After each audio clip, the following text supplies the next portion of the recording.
Welcome back, friends. This is Dr. Mlelwa Lecturers. Don't forget to click the subscribe button and to click the bell, then put all for more updates. To join our Telegram group for discussions, just click show more in the description. Then if you scroll down, you see the links for the O-level and the A-level group. Welcome back, friends. This is Advanced Biology Coordination, and this is the session 31. The facilitator in this session, I am Dr. Mlelwa, undergraduate student at University of Health and Allied Science.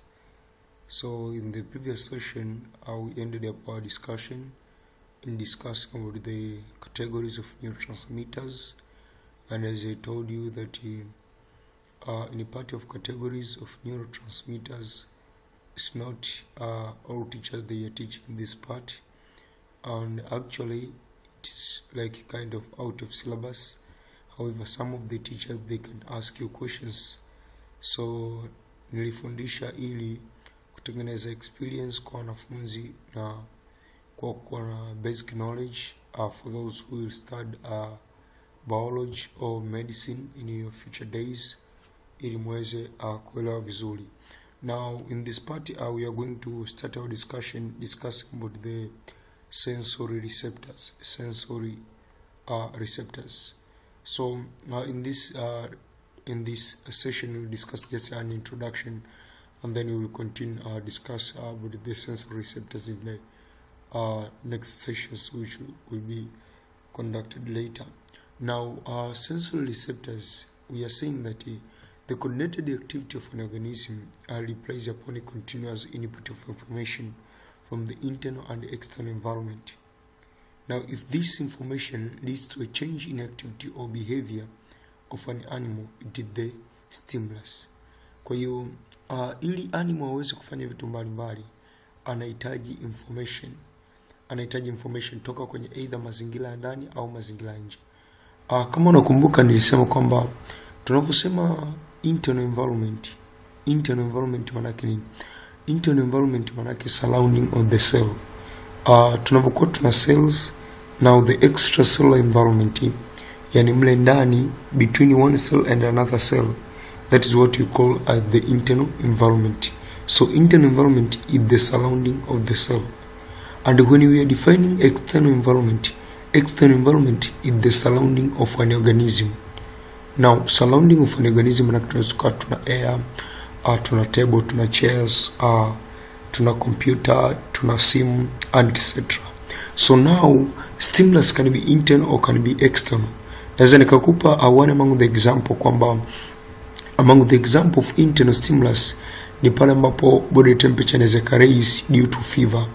Body temperature inavyo raise due to fever, that means the increase in temperature of the blood, au body temperature inavyo raise due to maybe labda huku nje kumekuwa heated, labda joto ni kali. Now the temperature passing through the hypothalamus, the thermoreceptors in the hypothalamus, they can sense the temperature. You see, kilichokuwa sensed pale actually sio lazima iwe ni temperature iliyo change kutoka kwenye environment ya nje. Hata temperature inayo change kutoka na environment ya ndani can be sensed by the thermoreceptors in the hypothalamus. Kwa unakuja kuona kwamba we have receptors in the hypothalamus which are sensing the temperature of the blood which is passing through it. Now those kind of receptors, they can be called as the internal receptors because they sense the stimulus for the internal environment. And then we have the external receptors which are normally present in the skin and on the surface of the body. Now if this information leads to a change in the activity of the body of an animal, it is called the stimulus. We already defined the stimulus in the previous sessions and in the introduction to this topic of coordination. Now the specialized regions of the body detecting the stimulus is known as sensory receptor.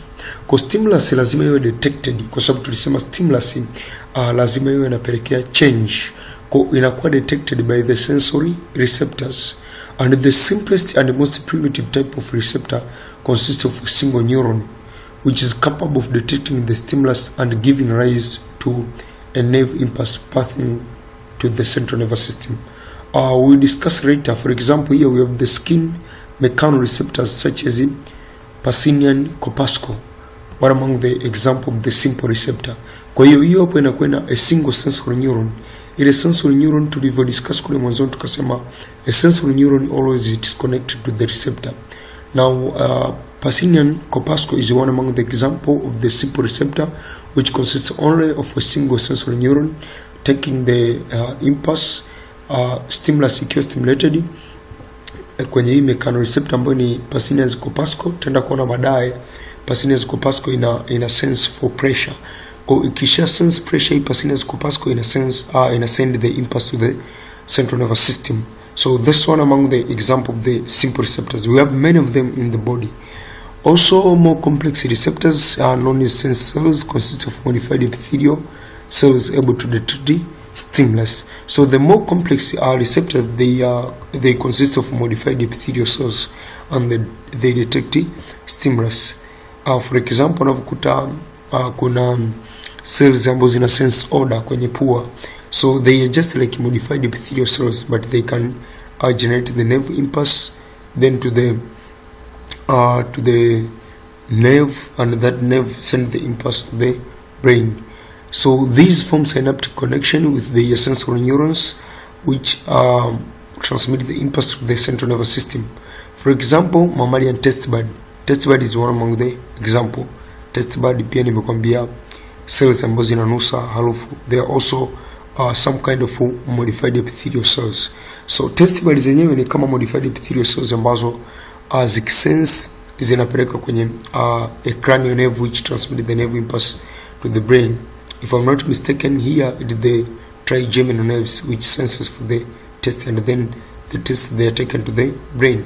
Now, the most complex receptors are sense organs such as in ear and ear. So I mean we have like 3 categories of receptors: simple, more, and most complex. So simple, they consist of only a single neuron. More complex, they consist of modified epithelial cell.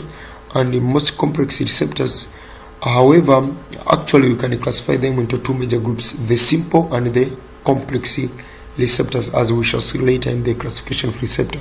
So in the ear, there are 2 types of the sense cells, which are rods and cones, many connecting neurons, and many accessory structures such as lens and the iris. As we shall discuss later how the rods and cones they are functioning and the mechanisms of sensing light. Now, animals only detect stimulus existing in one of the forms of energy as shown in the table below. So below we shall have the table which will discuss the different types of stimulus and the type of receptors which detecting them, how are they called. Now, structures transforming the stimulus energy into the electrical response or nerve impulse in the axon are called the transducers. Now, the biological transducer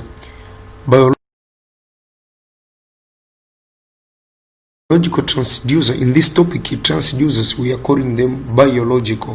Why are they called biological? Because a transducer is anything or any device which can convert either one form of energy into another.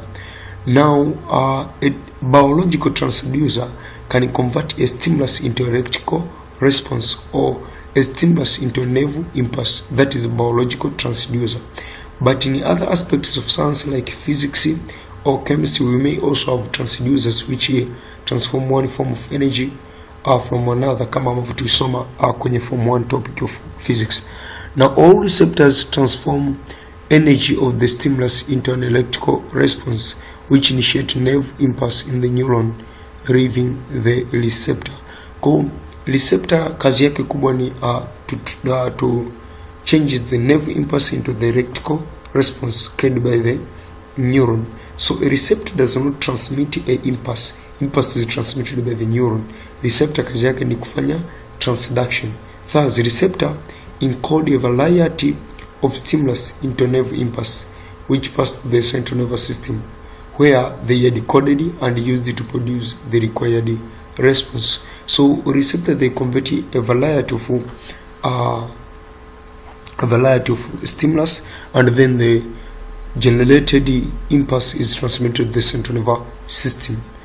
Receptors, by definition, they are specialized cells or neurons ending or group of nerve endings specialized for reception of stimulus and change specific stimulus into the nerve impulse. So the major role is to receive the stimulus and to transduce it into the nerve impulse. Actually, you can say the major role is just in transducing the nerve impulse, but we are including the term receive because hatuwezi kutransduce kitu ambacho akipo, kwa lazima kipokelewe kwanza, then should be transduced. So they are specialized cells or they are neurons ending or group of neuron ending. They can be specialized cell, they can be neuron ending or group of neuron ending. A process of transduction, by definition, we can call it the ability of receptor to convert stimulus which occur in the environment into the electrical nerve impulse.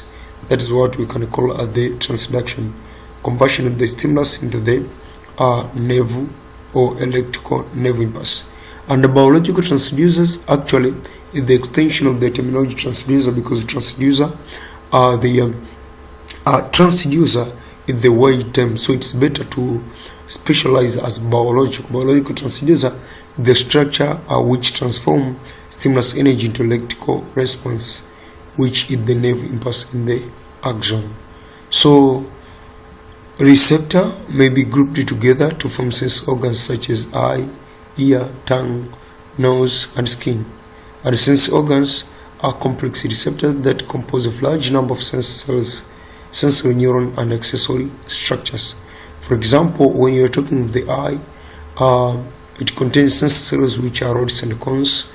It contains sensory neuron, which is optic nerve, and accessory structures such as a lens and the iris, also some of the suspensory ligament and things like that.